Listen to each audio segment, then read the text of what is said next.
जय हिंद दोस्तों। आज हम देखते हैं इतिहास और इतिहास में देखते हैं गुप्त साम्राज्य। तो ठीक है, शुरू करते हैं इस टॉपिक को। गुप्त काल को इतिहास का प्रथम स्वर्ण काल कहा जाता है। इसमें हम देखते हैं पुरातात्विक स्रोत कौन कौन से हैं, जैसे कि महरौली पिलर लेख या चंद्रगुप्त द्वितीय, पूना ताम्र लेख प्रभावती या पुत्री चंद्रगुप्त सेकंड, जूनागढ़ अभिलेख स्कंदगुप्त में, इलाहाबाद पिलर अभिलेख समुद्रगुप्त, ऐरण अभिलेख भानुगुप्त, बिलसड अभिलेख कुमारगुप्त और भीतरी गुफा अभिलेख स्कंदगुप्त। भारत का प्रथम मंदिर दशावतार मंदिर देवगढ़ झांसी में है। इसमें हम देखते हैं आगे कि अजंता और एलोरा की गुफाएं औरंगाबाद महाराष्ट्र में है। गुफा संख्या 16, 17, 19 एक गुप्त काल में बनी थी। ठीक, अब हम देखते हैं साहित्यिक स्रोत कौन कौन से हैं, जैसे कि कालिदास ने कौन कौन से लिखे हैं। तो कालिदास ने लिखा है अभिज्ञान शकुंतलम, रघुवंशम, विक्रमवंशीय, मालविका अग्निमित्रम, कुमार संभवम और तंतु सहारम। इसी के साथ साथ विशाख दत्त ने जो लिखा हुआ है मुद्रा राक्षस और देवी चंद्रम। बरा मिहिर ने लिखा है बृहत संहिता पंच सिद्धांतिका। बाणभट्ट ने लिखा है हर्षचरित और कादम्बरी। हर्षवर्धन ने लिखा है रत्नावली और प्रियदर्शिका। कामंदक ने लिखा है नीति शास्त्र और आर्यभट्ट ने लिखा है सूर्य सिद्धांत या आर्यभट्टियम। यह लिखा है आर्यभट्ट जी ने।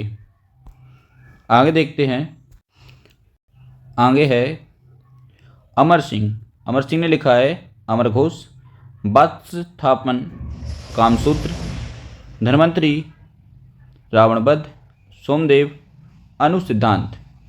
सोमदेव ने लिखा है कथा सरित सागर।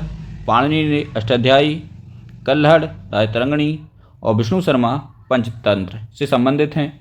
इसी के साथ देखते हैं कि इन स्रोतों के आधार पर श्रीगुप्त को गुप्त वंश का संस्थापक माना जाता है। इसने महाराजा की उपाधि धारण की थी।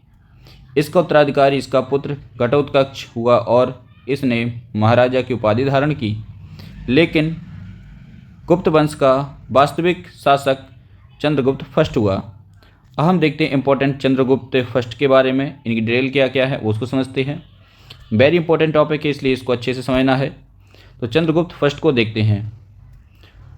319 ईस्वी में इसने गुप्त संवत चलवाया था। इसने महाराजा धीराज की उपाधि धारण की थी। इसने लिच्छवी की राजकुमारी कुमार देवी के साथ विवाह किया। एक गुप्त काल का प्रथम शासक था जो चांदी के सिक्के जिसने चलवाए थे। इसका उत्तराधिकारी इसका पुत्र समुद्रगुप्त हुआ था। अब देखते हैं इंपॉर्टेंट टॉपिक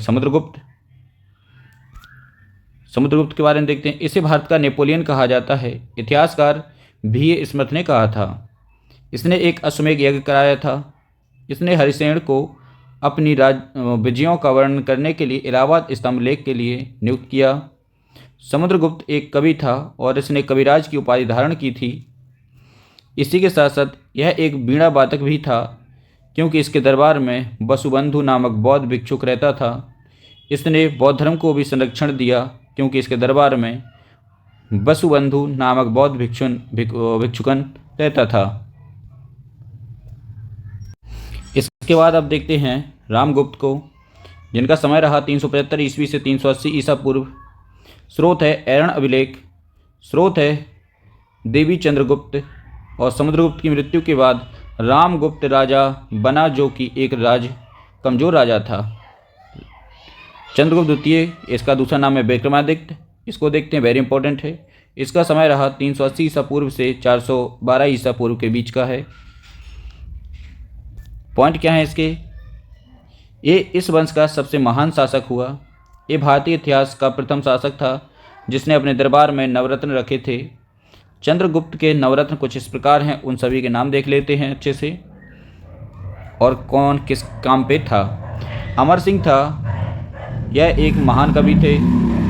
धन्वंतरी एक महान कवि थे। हरिसेन यह एक महान कवि थे। और कालिदास यह भी एक महान कवि और नाटककार थे। और छपणक एक महान ज्योतिष शास्त्री थे। शंकु एक महान स्थापत्यकार थे। बेताल भट्ट एक महान जादूगर थे। बराहमिहिर यह एक खगोल शास्त्री थे और साथ ही साथ बररुचि एक संस्कृत का महान विद्वान था। चंद्रगुप्त द्वितीय ने रुद्रसेन तृतीय की हत्या की। इसी के साथ इसके बाद इसने विक्रमादित्य की उपाधि धारण की थी। 399 ईस्वी में एक चीनी यात्री फायान भारत आया था और वह भारत में 15 वर्ष तक रहा। चंद्रगुप्त द्वितीय के शासनकाल में ही हिंदू धर्म का सर्वाधिक विकास हुआ। इसने परम भगत जी उपाधि धारण भी की थी। अगला टॉपिक है इसमें कुमारगुप्त का। कुमारगुप्त का जो समय रहा था 413 ईसा पूर्व से 454 ईसा पूर्व के बीच का। 413 ईस्वी में इसने नालंदा विश्वविद्यालय की स्थापना की थी, जो कि वर्तमान समय का सबसे प्राचीन विश्वविद्यालय है। यह बौद्ध शिक्षा के लिए प्रसिद्ध था और यह महान बौद्ध का ऑक्सफोर्ड भी जाना जाता है ऑक्सफोर्ड के नाम से। कुमारगुप्त ने महेंद्रादित्य की उपाधि धारण की थी और गुप्त काल के सर्वाधिक अभिलेख कुमारगुप्त के ही थे। दूसरा उत्तराधिकारी इसका पुत्र स्कंदगुप्त हुआ, जिसका समय 454 से लेकर 467 में हुआ। इसे इस वंश का अंतिम महान शासक कहा जाता है। इसने गिरनार पर्वत पर सुदर्शन झील की दोबारा मरम्मत करवाई और इसके लिए इसने चक्रपालित को नियुक्त किया। इसी के शासनकाल में हूणों का प्रथम युद्ध हुआ और इसको स्कंदगुप्त ने पराजित किया। ऐहोल अभिलेख से यह जानकारी मिलती है।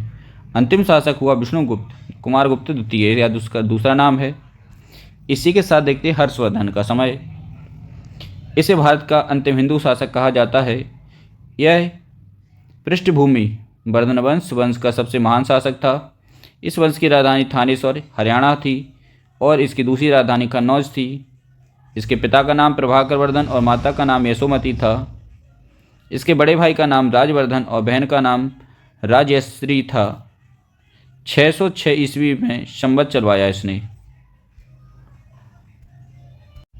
अब कुछ इंपॉर्टेंट पॉइंट हैं, जैसे कि 639 ईस्वी में प्रसिद्ध चीनी यात्री हेनसांग भारत आया और 16 वर्ष तक भारत रहा। इसने